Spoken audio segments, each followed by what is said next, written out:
Okay guys, today we're doing some maintenance and repair stuff on fishing for the channel. We're going to be replacing a tip on a pole that had gotten smashed in a trunk, and it's pretty common to happen. We only lost the top inch of the tip, but instead of throwing away the pole, this happens to be a decent pole. I'm going to fix it, but even a little pole I would do.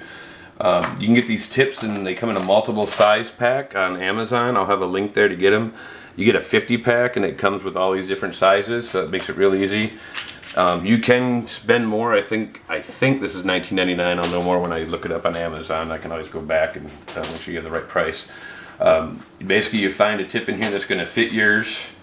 When you crack them off, sometimes this splits down here. You want to make sure that you trim that.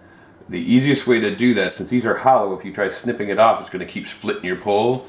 So I usually stick a toothpick in the end to make it solid and then cut it, so I get a nice cut on my graphite. It doesn't crack anymore.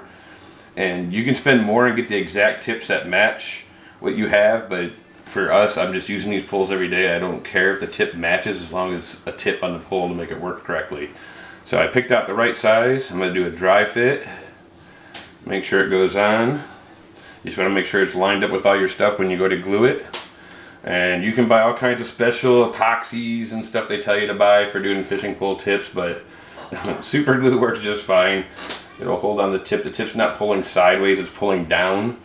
So all you gotta do is put a little bit of glue in there. And we'll put a little bit on the tip, make sure we get good adherence to that. And since it's super glue, it should dry really quick. Put the cap back on. I use crazy glue because it comes with a little pin. And when you put it back in, you can actually reuse that instead of throwing away the tube. So now we're just going to slide that on before it dries. I'm going to lay the pole down so that all the rings are sitting the same. And then I can make sure that I have a straight tip lined up with these other rings. So at that point, we let it dry. Yank on it when it dries and make sure it's good and solid. You should be able to go use that pole again. If you do break a pole down further, you can buy these in bigger assortments that have bigger ends on them. Just keep in mind you're losing a lot of the flexibility, so it would be more of a heavy pole as you keep coming down this.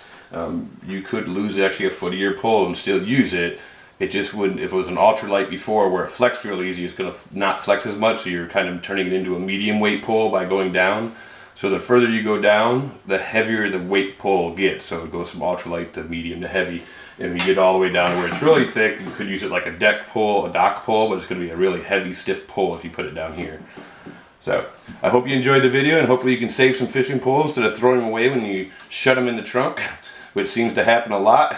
And please subscribe and watch the video. Thank you very much. Thank you for watching. I hope you enjoyed the video here on Hooked On, our family channel. Please like and subscribe. Click the little bell to get reminders.